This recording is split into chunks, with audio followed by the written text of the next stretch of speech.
and Micah Meyer here. Today, a highly requested hot topic, things that can instantly make you more polished, or at least appear more polished.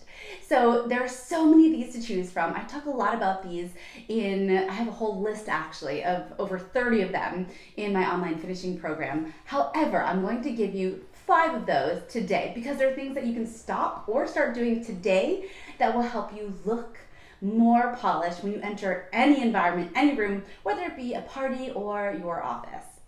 So here we go. Number 1, the first thing that can help you look instantly more polished is a very common mistake. If you have long hair, if you take out that hair, first of all, you don't want to play with your hair, but take out that hair tie, and then what do you do with that hair tie? So first and foremost, we don't play with our hair in public. If you need to do anything, put your hair up, take your hair down, just excuse yourself and go to the bathroom. But when you take that out of your hair and then you do this, you put your scrunchie or your hair tie around your wrist. It could be something more subtle, just like that. And you think that, it doesn't really matter, but people do notice. It does stand out. It's like, is that a bracelet? Oh no, it's just a hair tie. So just put it in your bag, put it in your desk, whatever you have to do. I remember looking over at my wrist once years ago, and I remember seeing all of my hair ties stacked like this throughout the day that I had just kind of taken out, put my hair up, taken out a braid, and I just realized instantly that it didn't look so polished. So instead of doing that, make sure you put them away. Now, another thing, if you put your hair up, remember to use the same color hairband as your hair. So this, for instance, would really stand out. It's a fluorescent pink hair tie. It's actually my daughter's, but I see a lot of people using, for example, a white hair tie if you have dark hair, and that's what you notice first. Now, in some of my early on media interviews where they would do your hair, or you'd have hair and makeup come in and they would just put your hair up real quickly. It was only after that I realized in a lot of the recordings or all the interviews I look back at that I see that bright white or yellow or green hair tie that they used. And so now I always bring my own whenever I do my hair. And so I have these dark brown ones, but they come in every color. You can go to a little drugstore or whatever, but find the one that best matches your hair and use those. So you'll also notice that the royals are really good about this. So think about the Princess of Wales. She wears her hair up quite often, and you almost never see her hair and how it's done. Are there bobby pins? She actually uses hair nets quite often to have a perfect bun, but she almost always has the perfectly matched hair tie to her, or elastic to her hair color. So that's another one. Now, one quick announcement. I'm so excited. We just launched micahmeyer.com, which is your go-to etiquette and lifestyle website. It's the first of its kind multimedia website, all things etiquette, everything from dating, fashion, royals, you name it. Check it out. It's my new exciting project, and I hope you enjoy. Now, back to the good stuff. Next one, chewing gum. So years ago in my high school, Mrs. Niederprum, I'll never forget her. She was amazing. And she always used to say, really, camels and horses are the only mammals that just chew for fun. And when you think about it, it's so true, right? Chewing, especially chewing a piece of rubbery material over and over, it's distracting. It's like, are they eating? Are they chewing? What are they doing? And it's even if you do ever have gum, you obviously want to make sure that your lips stay closed, so you're chewing like this. But I don't like gum. I don't ever chew it. I don't recommend it. I just don't see the point of it. If you're doing it to freshen your breath, grab a Listerine strip that melts in your tongue. Then you have instant fresh breath. Even a mint, sometimes the crunching can be distracting. So if you do chew a mint or take a mint for fresh breath or to have something in your mouth, just make sure you kind of just let it dissolve over time and not crunch it. Same thing with crunching ice. You don't really see the many elegant business people or just anyone just crunching ice at a dinner party or a business meeting.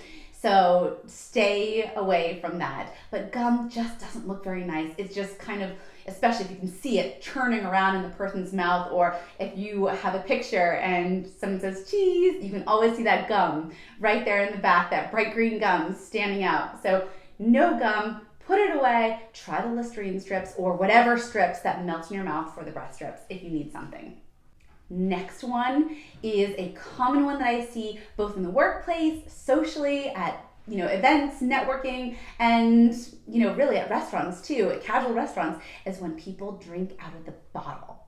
So as much as you can, wherever you possible, you would take that bottle and you would pour it into a glass and drink out of the glass. It looks much more elegant, instantly makes you look more polished rather than drinking out of a bottle, which, of course, if there's no other option, that's one thing. If you're at a barbecue or at the beach and somebody hands you a bottle, that's one thing. But I'm talking about where you have the option, you have the opportunity. Drinking out of a can would be the same thing. If you have a can of Coke or whatever beverage it is, if you can, and you're at a restaurant, ask for a glass and then you would pour it in if they don't do it for you, and then you drink out of the glass. It just instantly makes you a little bit more polished. Even in a business meeting, you're sitting around a boardroom table, you have a coffee in a can, whatever it might be, then just put it in a little glass, put it in a coffee mug, whatever it is, and then drink out of that, and you look a little bit more polished.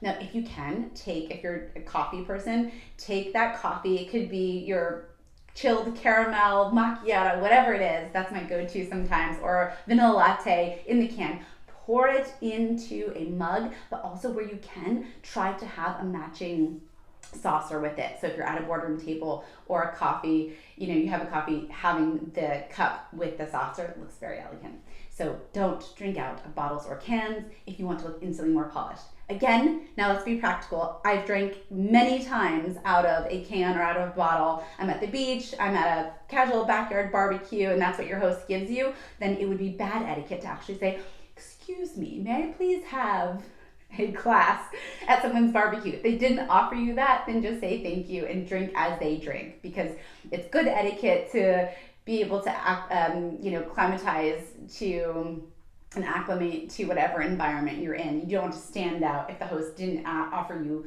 one in a casual environment, then I wouldn't ask for it. But that's more to say if you're at a restaurant and they just hand you a bottle or a can, to ask for it there, but not at a private home, if that makes sense. Next one is learning how to hold your silverware correctly. I have an entire YouTube video just on holding cutlery correctly, and no matter where you are, if you're in the Western world, that's how I teach Western etiquette. In terms of holding your silverware, I teach both American and continental, which encompasses the whole Western part of the world. So you can go back and learn, but it's so important. It's jarring whenever you look across a table and you see someone holding their silverware in the wrong way. It's so easy to fix and something you just have to practice a little bit. But I'm here, don't worry, I can help, but it's something you can instantly do to make yourself look instantly more polished. Again, business, social, on a date, whatever it might be, it's really important. Last but not least is an easy one, but I see it all the time: learning to iron or steam your clothing. So I always talk about these handheld steamers that I bring everywhere. I'm not a big iron person because of the process of taking out the iron and the ironing board, but the steamers are so fast and take out wrinkles in seconds. So you could look so chic and have this amazing outfit on, and then you forgot to steam or iron your shirt. It looks like this, and that's what people notice, and not your beautiful silk shirt or silk blouse. So take the time to just quickly iron it. It looks so much more beautiful, and I promise it'll be worth it. It makes you look instantly more polished. Doesn't matter if it's cotton, linen, silk, just steam it before you wear, and it will make you feel better too. I promise. Now, on that note, I know that was a quick video, but I just wanted to come on and give you 5 really quick, easy things that you could start or stop doing to make yourself instantly look and feel more put together and more polished no matter what environment you're in. Now, don't forget to like, subscribe, and share this video with anybody that you think would find it helpful. Thank you very much for doing that. You all are amazing, and comment any others that you can think of. I always love to hear from you. Thank you so much for joining me, and I will, of course, see you next time.